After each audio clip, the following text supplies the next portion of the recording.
Hola, bienvenidos a Celestialmente Francos, El podcast donde exploramos la fe a través del cine. la música y los videojuegos. Acompáñanos. Hola y bienvenidos a un nuevo episodio de Celestialmente Francos. En este episodio que se va a basar en una película que acabamos de ver este fin de semana, y muchos que vienen aquí por delante, vamos a tratar diferentes temas que nos parecieron bastante interesantes y sobre ellos hay eh, bastante como duda sobre la forma de abordar cada uno de ellos. Nos parece espectacular el tema, cómo Nolan logra manejar esta película en la cual teníamos muchas diferencias sobre lo que era originalmente y sobre lo que podía ser, en especial basándonos en el reparto.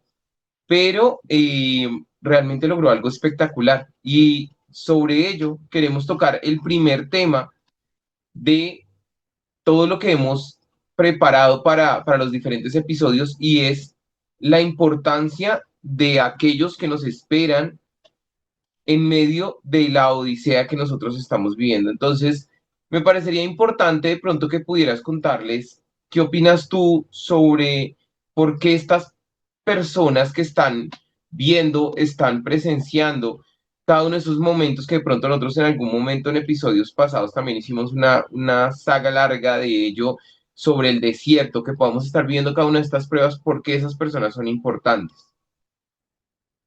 Bueno, creo que esas personas que están esperando también lo hacen por amor. Finalmente, también dan esperanza porque a veces, como todos hemos tenido momentos donde a veces queremos estar lejos, estar solos, vivir una situación difícil y hay personas que prefieren simplemente pues alejarse y vivir sus momentos sin tener un apoyo o alguien que los acompañe. Pero finalmente creo que en eso está basado el relacionamiento y es en ese sentir que Dios incluso pone personas a nuestro alrededor para darnos aliento, para darnos de pronto un propósito, para decirnos que pueden estar las cosas difíciles, pero en algún momento van a mejorar. Y eso hace parte de, si pasaran situaciones difíciles, alguna enfermedad y demás, necesitamos son palabras de aliento y alguien que nos reconforte y no alguien que nos haga creer que no va a ser posible volver, que no va a ser posible salir de ese desierto. Y era seguramente lo que le pasaba a Odiseo, pese a todo lo que él vivió y las situaciones en las que él se enfrentó, él guardaba la esperanza de volver a encontrarse con su esposa, de volver a ver a su hijo. Y creo que eso era también lo que lo animaba a tener que volver a ese lugar y reencontrarse con ellos. Es importante el tema de entrar a analizar que el Señor ha puesto etapas y escenarios durante el camino, como Él también lo vive dentro de la película. Y esas etapas y esas paradas, si lo podemos llamar así, pueden llevarte a crecer y a evolucionar, pero también a conocer ciertas personas que no son tu destino, pero sí pueden ayudarte en el camino que estás desarrollando. Más existen situaciones en las cuales si tú no piensas en esas personas que están en la costa esperándote, puedes llegar a quedarte ahí y es como le pasa a Odiseo y quiero que hablemos un poco también sobre ello, porque mientras que él estaba siendo esperado en Ítaca, duró 7 años, si la mente no me traiciona, comiendo flores de loto, sintiéndose cómodo en una isla, porque a la larga también de una u otra forma negaba la intención de querer regresar o de querer recordar cómo había perdido a sus soldados. Y quiero preguntarte en ese sentido, ¿cómo ayudar, siendo nosotros las personas que estamos esperando en la costa, a esas personas que quieren quedarse en esa isla, que no quieren avanzar, a pesar de que tienen todo cómo hacerlo, solamente porque es cómodo estar donde están? Bueno, no sé, o sea, es complejo porque las personas a veces les gusta estar en un estado de confort y eso lo hemos visto, donde es más fácil quedarse ahí y demás, pero en este caso creo que era importante él lo que usaba a través de estas flores y demás, Creo que simplemente era algo, un alivio temporal, más no enfrentarse a la realidad de lo que estaba pasando. Estaba como diciéndolo, haciéndole como el quite a la realidad, si se puede decir así de algún modo.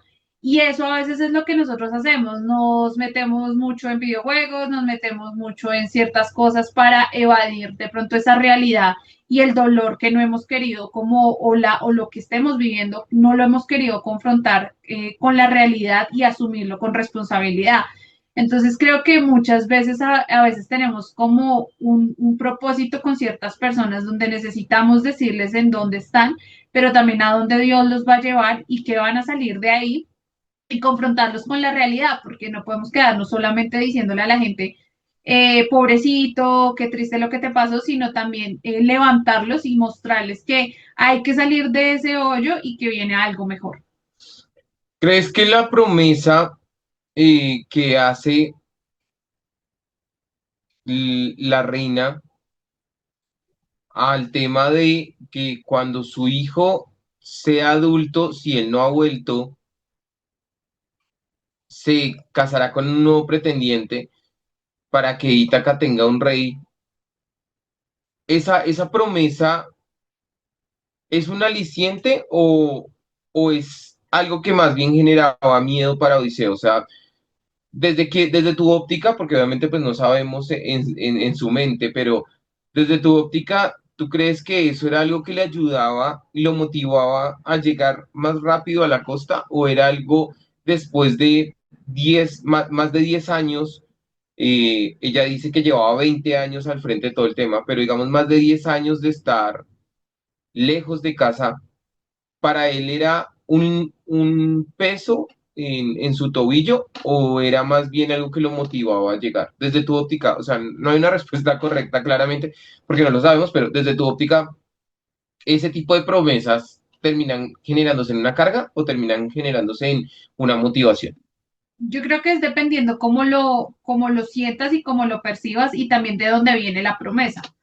Porque si la promesa viene de tu esposa, de esa persona que amas y demás, pues seguramente tú lo vas a guardar y vas a tener la esperanza de que en algún momento vas a volver. Obviamente, digamos que es un tema confrontante porque él estaba luchando con cumplir una promesa, pero también porque la amaba. Finalmente, si él no la amara, pues hubiese seguido su camino, hubiera tomado otro rumbo, pero también era el amor que él sentía por ella y lo que había construido y el saber que que ella lo estaba esperando. Entonces creo que eso también hace parte de, pero por otro lado también yo siento que ella de un modo u otro estaba dilatando ese proceso porque de un modo u otro estaba esperando a que él volviera, porque confiaba también en lo que él era, en lo que él representaba y creo que confiaba también en el talento que él tenía para enfrentarse hacia los demás. O sea, ¿tú crees que ella más bien dilataba el tema para no tener que cumplir esa promesa? Porque, digamos, ella sí le pidió a él que le prometiera que iba a volver y él dijo que no podía hacerlo. O sea, él al fin no hace esa promesa, Ella forza la eh, promesa. pero él sí la obliga a ella a prometer que se casará si él no llega. Y entonces es un aliciente para ti, para Odiseo, el lograr impedir que esa promesa se cumpla. Entonces, para ti es como un motivador, esa viniendo de, en este caso, la promesa realizada por parte de su esposa. O sea, tú dices que este estilo de promesas se pueden convertir en un aliciente o en un lastre dependiendo de quién venga. Si es de alguien que yo amo, voy a hacer todo lo posible para que no tenga que hacerlo y ese era su motivador, es lo que te estoy entendiendo. Sí, y seguramente uno no hace ese tipo de cosas y se enfrenta a tener que volver y enfrentar pues toda esta odisea para volver a reencontrarse con su familia si no te importara y si no hubiera amor. Creo que ese era el motivo, finalmente cumplir la promesa y por amor a ella era que él sabía que tenía que regresar. Ahora, en medio de una odisea y teniendo nosotros personas en la costa que nos están esperando, eh, ¿vamos a comportarnos perfectos o existe la cabida para que cometamos errores y con ello entender que somos humanos y seguir avanzando? Porque se espera por parte del que está en la costa que uno llegue lo más rápido posible. Ellos esperaban en Ítaca que después de terminada la guerra en Troya, que se enteran, su rey y sus soldados llegaran en un tiempo prudencial, como llegaron el rey y los soldados a los demás reinos de Grecia que se aliaron con Agamenón. Pero empieza, digamos, a ser confrontante para él los errores que él humanamente empieza a cometer. Yo creo que también él tenía mucha culpa a medida que avanzaba la película, porque vemos cómo cada vez perdía más gente, que a la vuelta era su responsabilidad, si lo podemos decir No, él así. lo Él decía así, asumió esa él lo decía responsabilidad así. y cada vez que hacía, que a él se le ocurría algo nuevo, una bajada, muertes, una bajada en un lugar a pedir comida, chao, un montón de personas. Y todas las decisiones que él tomaba, pues los llevaban a algo peor, como pasó con el cíclope, por ejemplo. Ajá. Ahí es un punto que de verdad uno decía, pero ¿para qué? No era necesario. Y ahí perdió muchas personas. Entonces yo creo que era el cargar con la muerte de muchas vidas, o sea, con la Sí, sí, muerte sí, sí, de sí. tantas personas en sus hombros, el tener que cumplir la promesa de volver, sabiendo que no era nada fácil, el saber que ya no tenía incluso personas en quien confiar, que los pocos hombres que tenía pues ya se estaban agotando, que a la vuelta él quedó solo y se enfrenta con un montón de cosas que es cuando ya empieza a recibir también esta parte de una profecía, donde también es difícil que a ti te van a decir, pues es que usted es el único que va a quedar, pero tú traes un montón de vidas a cargo, entonces también es difícil saber que a la vuelta vas a perder todo por algo a lo que tú quisiste hacer y por lo cual pues tú convocaste a todas estas personas. Como estamos enfocados en las personas en la costa, aún así hemos hablado un poco también de él y lo iremos hablando en diferentes episodios sobre él, sobre su trascendencia y sobre diferentes temas que van surgiendo, inclusive ahora mientras estamos hablando se me ocurren más temas aún. Pero es importante que entiendas que Jesús está tanto en medio de tu odisea como contigo en la playa esperando a la persona. Porque a veces creemos que Jesús está únicamente con la persona que está pasando una prueba, pero Jesús también está al lado tuyo porque de una u otra forma tú también estás pasando una prueba. Al estar esperando y al confiar que el Señor va a actuar. Estas personas son trascendentales, pero también necesitan recibir la paciencia que solamente el Espíritu Santo puede dar.